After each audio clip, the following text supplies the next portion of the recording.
What's up, everybody? This is Robert Ferguson, yours truly. And I'm excited and delighted to share with you some information that I believe can be very helpful for you. So today, I will keep it short, but I will keep it sweet. And I'm going to share with you why during the summertime, many people end up gaining weight. They get on the scale and they're like, wait a minute, I've been eating right. I've been doing right. I've been working out right. I'm doing everything right, but why is my weight up a pound, 2 pounds, sometimes 3 pounds, and I've been doing everything right? It does not make sense. Now, I don't know if you guys have ever experienced this, but it happens to a lot of people. And when I say a lot of people, I'm talking about people who are in a situation where it's summertime, they step on the scale, they feel like they've been eating pretty good. They feel like they're doing a whole bunch of things good, but then their weight is up on the scale. Now, if you're catching me live and this has ever happened to you, let me know. But my goal today is to provide you with assurance, information, clarity on the reality that depending on what the weather is like, it can literally cause you to be heavier on the scale. So there's 3 things I want you to learn today. I'm going to stay very focused on these things. I want you to know these things so you can own these things. Okay? So you can own these things. Now, if you have any interest in a free consultation, I have provided links. So if there's availability when you click on the link, take advantage of it. You can learn more about how we can be of service and help you. And if I share anything that you would like to have a better understanding on, then we can have a free consultation on that. Totally up to you. And be sure to subscribe to our newsletter so that you can get direct information from us, and you can always unsubscribe. Okay, let's get into it.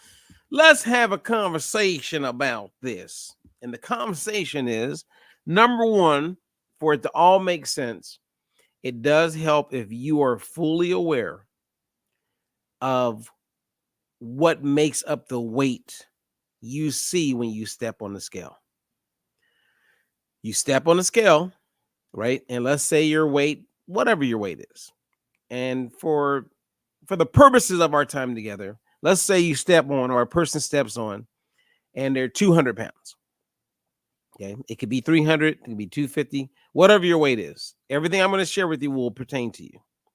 So if you step on the scale and it's 200 pounds, the first thing you want clarity on is what makes up that weight.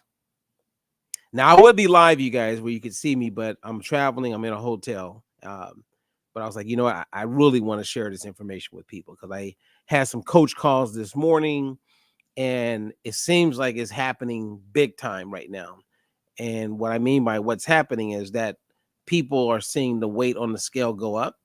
And I always, I tell myself to share this information, and for some reason, I always forget. So I'm excited. I'm actually excited that I'm sharing this with you. Okay, so let's get into it, and we should be done within the next 10 minutes.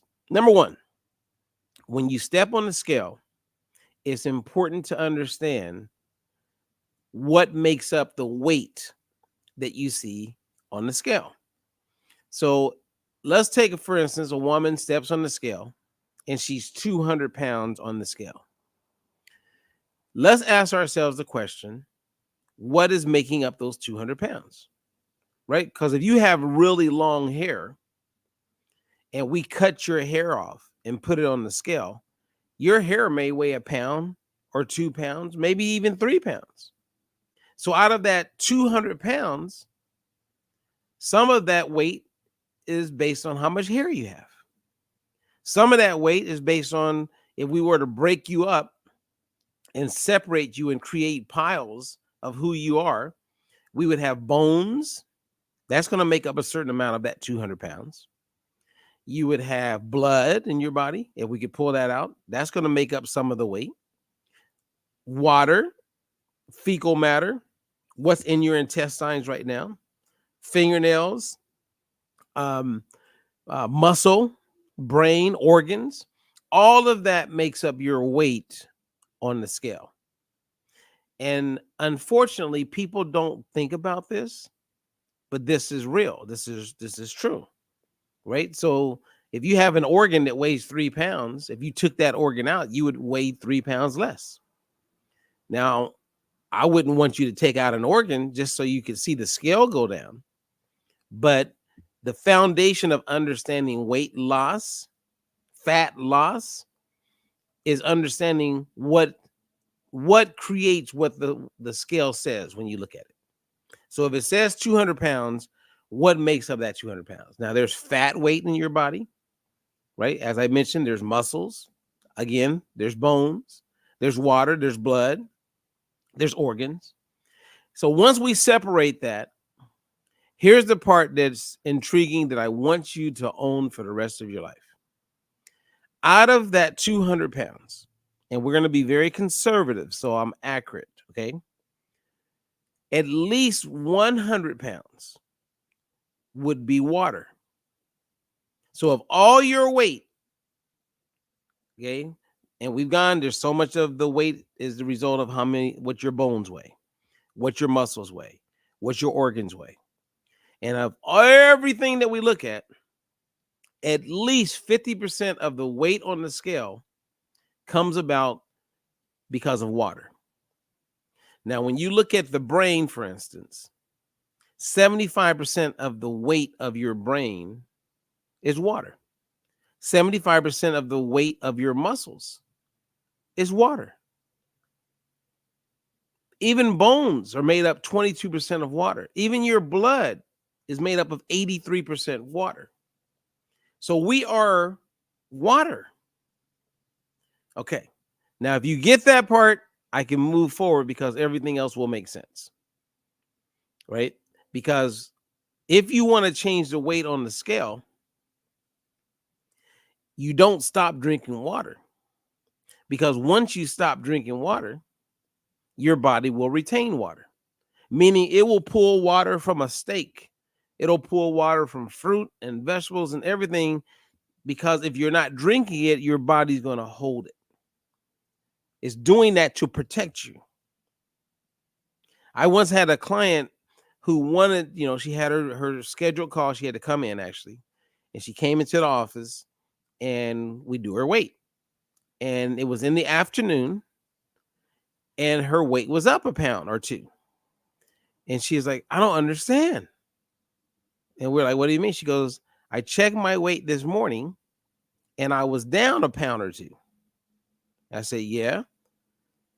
And I said, have you ever done that on the same days when you would come into the office? She goes, yeah, that's what I'm saying.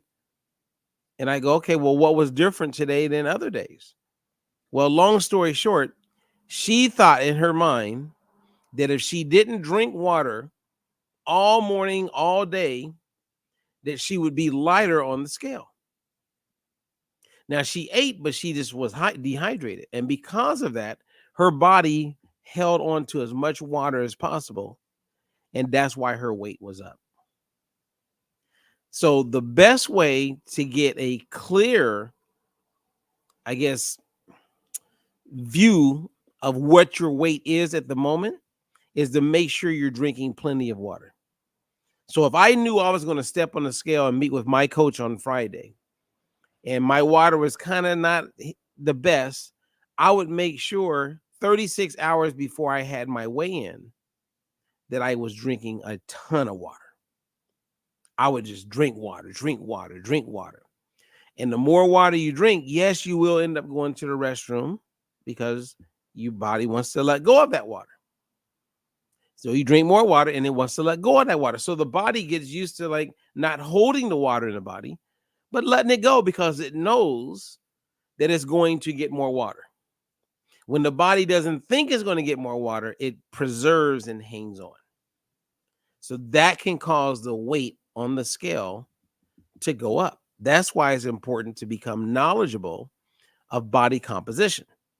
So you're not just looking at the weight on the scale, but what makes up the weight on the scale. And when you do lose weight, you want the bulk of that weight loss coming from fat weight. That's why you want to keep track of your body fat percentage so that you know what weight you're losing. This is a big deal, you guys. I mean, I could literally put together a 30-day program and every day for 30 days just talk about what I just shared with you until it sticks. We got to get it to stick in people's minds, because when that scale is not giving you the outcomes that you want to see, it can be quite frustrating. You know what I mean? And it could really drive you to just feel miserable. Okay. Now, the focus of the talk, and you may be listening because I said I'm going to talk about how the weather could be causing your weight to go up. Well, every year for the last 29 years of being in the space of helping people lose weight, I have seen consistently, and there's a lot of data that supports what I'm sharing with you right now, that the more humid it is, right, when the heat is out of control, that kind of heat that you don't even want to go outside, people tend to retain more water. And if you retain more water, that means that your weight is up on the scale. If you retain more water, your weight will be up on the scale. So if you don't want to see or be alarmed by this surprise increase of weight on the scale, the answer is to drink more water and just keep drinking it and drinking it and drinking it. And you can get your water not just from drinking water out of a faucet or out of a glass or out of a bottle. When you eat fruit, you're getting more water. So water is your friend. The more water you drink, the less water you will retain. And then your weight on the scale will be more favorable. So during humid seasons, when it's really hot, you would think because you're perspiring more, people are sweating more, that maybe you would be lighter. But again, your body will retain water when it doesn't believe it's getting it, or you have begun the process of being in a dehydrated state.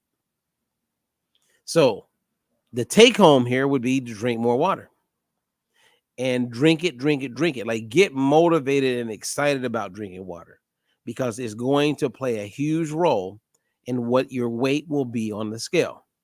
And so during hot weeks, days, don't be surprised if you step on the scale and even though you've been eating right, even though you're doing everything right, your weight goes up a little bit or it doesn't go down. Do not panic from that. You are good. The only other thing I will share with you today that I believe you will find helpful is you want to always measure your waist. And the reason why you want to measure your waist, and you want to measure your waist the same way each and every time, is because let's say that your weight is the same or it goes up and you expect it to lose weight on the scale. Okay, we can assume and guess things, but if you had been measuring your waist, we could look at your waist and know if you're retaining water. So let's say that a person has a 30-inch waist, and the next week when they check their numbers and all that, their weight goes up a pound. Then I would quickly ask, what's your waist measurement? Is it still 30? So even though you went up in weight on the scale by 1 pound, if your waist is the same, that is a sign that you're not bigger. Yes, your weight went up on the scale, but you're not bigger. Oftentimes, the waist may be even a half inch smaller, maybe an inch. So imagine your waist goes down an inch, but your weight goes up a pound. That right there tells me without anything that you're retaining water, because you won't be smaller and gain weight. If your waist is smaller and your waist gets smaller and your waist continues to get smaller, the weight on the scale eventually, no matter what, has to follow that. It has to. So measure your waist. If you're not measuring your waist, I feel that measuring your waist is more important than knowing what your weight is on the scale. Monitor your waist circumference. So with all my clients, I'm always saying, what is your waist? Do not forget your waist. Make sure you check your waist. And I watch people, and the more polyphenols people consume in the form of like vegetables and fruit, what I've noticed over the years is that their waist gets smaller. which means they are smaller. So there's something extremely positive that takes place in the body as a result of eating a variety of foods, fruits and vegetables, getting your proteins, making what we call fat burning meals, that you will get smaller and sometimes the weight may be up a little bit. Remember, at least 50% of your weight on the scale is based on how much water is in your body. 100 pounds, if you're 200 pounds, 100 pounds of water is a lot of water. So it doesn't take much, right? So you think about it. If you had a cup of water, a cup is really small. It's 8 ounces. Well, 2 cups of water is 1 pound. On average, if someone's drinking 8 cups of water a day, that's 4 pounds of water you're putting into your body. Those 4 pounds of water got to go somewhere. And the more water you drink, the less water you will hold, which means the scale will show you exactly if you're making progress. That's my whole point. Okay, we got this. You got this. So the word for today, the take home, would be we don't let the scale discourage us. Make sure you're drinking plenty of water, because oftentimes you will have that experience where if you're not drinking enough water and you are stepping on the scale, your weight may end up going up a little bit. And the last thing I will end with is to remind you of the importance of eating. Because if you're not eating those 3 balanced meals a day, you're more likely to gain weight. Yes, you heard me correctly. So we want to eat, we want to drink water, we want to stay the course. And actually, this is the last thing. What you do in the last week doesn't always show up at the end of the week. So let's say that you're working out, you're eating right for 7 days, you step on the scale, and you don't see the results that you want. Don't panic. That means those results are going to show up next week. This is where you stay the course and you stay in faith. If you stay in faith and continue to do what you know to be true, you're drinking water, you're making fat burning meals, you're doing all the things that we're talking about, then at that point, you will see the weight loss will show up next week. Because I just saw with one of my clients, she's now 35. Elaine, congratulations. She's down 35 pounds. And last week, her weight stayed the same. And I said, hey, just keep doing what you're doing. Don't be surprised, because I'm telling you, your weight will be down next week. I have another, Tasha, big shout out to you. I just shared this with her. If your weight stays the same for a week, that's not a panic. Don't panic. Stay the course. And you could see, I mean, I've seen people who didn't drop weight for a week or two, then the next week drop 3, 4, 5 pounds in 1 week when they were happy to get 1 pound. So stay the course, stay the course, stay the course. Figure out a way to stay the course, stay motivated, keep going. All right. All right, you guys. I'm Robert Ferguson. I share because I care. I hope this was helpful. And at the end of the day, if anything, it reminds you of the importance to drink as much water as possible. Keep yourself hydrated and all is good. If you have questions, you can reach out to us. You can go to my website at dietfreelife.com. Again, thank you for giving me some time. Enjoy your day, your weekend, your life, and let's keep moving it. And if you want to learn more about anything that we do, you want to become a coach, you want to help other people, you want to be a partner and be a part of a team, a growing team of amazing people, reach out to me and I'll tell you all about it. Until the next one, I'm Robert Ferguson. Peace.